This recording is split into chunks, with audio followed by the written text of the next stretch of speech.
এর মধ্যে সবচেয়ে গুরুত্বপূর্ণ কথা ছিল যে মিডিয়াদের সাথে উনি কেন বসে না। বিবিসি বাংলা ওনার কাছে জিজ্ঞাসা করছিল।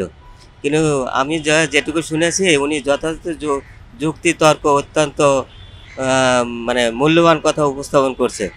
হ্যাঁ, যে যখন তারা ডাকছে তখন তারা সাড়া দিয়েছে। যেহেতু উনি লন্ডনে থাকছে সবসময় তো আর মিডিয়ার সামনে উনি আসতে পারেননি। কিন্তু মিডিয়ারা যখন চেয়েছে তখন উনাকে পেয়েছে এবং মিডিয়ার প্রতি উনি খুব সন্তুষ্ট। হ্যাঁ, বিএনপি সফল হবে। বিএনপি জিয়াউর রহমানের প্রতিষ্ঠিত দল, খালেদা জিয়ার আদর্শ, জিয়াউর রহমানের আদর্শ এটা বাংলাদেশের মানুষ মনে করে। তো উনি একজন জিয়াউর রহমান সৎ মানুষ ছিল।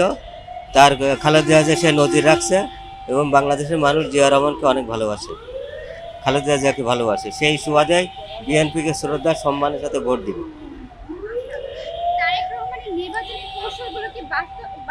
হ্যাঁ, বাস্তবসম্মত। জি, ওনার যে বর্তমান যে বেসিক যে নলেজ পলিটিক্যাল অত্যন্ত স্ট্যান্ডার্ড এবং উনি বাংলাদেশের নেতৃত্বের যোগ্য এখন। জি জি জি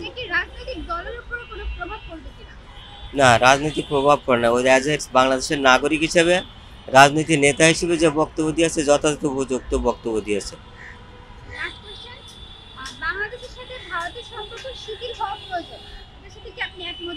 হ্যাঁ, এটা যেহেতু প্রতিবেশী দেশ, এটা শিথিল হওয়া প্রয়োজন। কিন্তু ভারত বাংলাদেশকে যেভাবে দেখে তাতে বাংলাদেশের জন্য ভারত মানে খারাপ। তারা বাংলাদেশের প্রতিবেশী হিসেবে তাদের নিজেদের ব্যবসা বাণিজ্য, নিজেদের উদ্দেশ্য সফল করার জন্য তারা কাজে আসে, কিন্তু বাংলাদেশের উপকার তারা করে না।